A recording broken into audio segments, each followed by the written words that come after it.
যুক্তিতর্ক সম্পন্ন হওয়ার পরে স্বল্প সময়ের মধ্যেই এই ঐতিহাসিক আচিয়া হত্যা মামলার রায় ঘোষণা হবে এবং সমস্ত ডকুমেন্টারি এভিডেন্সের ভিত্তিতে আমরা আশা করি যে আমরা ন্যায় বিচার পাব, আসামিদের সর্বোচ্চ সাজা নিশ্চিত হবে ইনশাল্লাহ।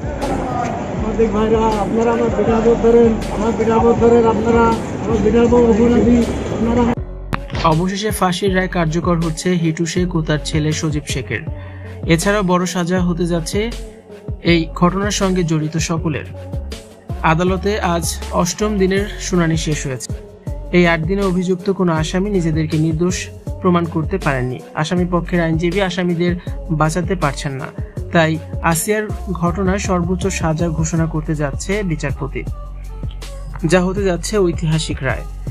আসিয়া হত্যার রায় অল্প কিছুদিনের মধ্যেই কার্যকর করার জন্য দ্রুত গতিতে সাক্ষ্য গ্রহণ চলছে।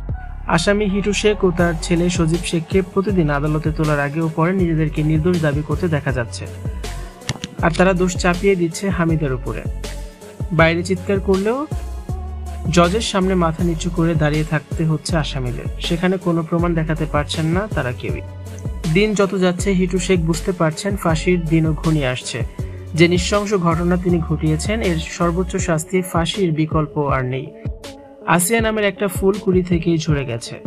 দেশের স্মরণকালের সবচেয়ে জঘন্য ঘটনা ছিল আসিয়ার সাথে ঘটে যাওয়া এই ঘটনাটি। মানুষরূপী জানোয়ার হিটু শেখ প্রতিদিনই চিৎকার করে নিজেকে নির্দোষ দাবি করে আসছেন। এর আগে হামিদার পরকীয়ার প্রেমিক আকাশের কথা তিনি গণমাধ্যমে বলেছেন। আকাশকে ঘরে ঢুকিয়ে হামিদা এসব কাজ করেছে, তবে এমন অবান্তর কথার কোনো প্রমাণ পাওয়া যায়নি। ভিউয়ার্স, হিটু শেখের সর্বোচ্চ শাস্তি ফাঁসি দেখতে চান কে?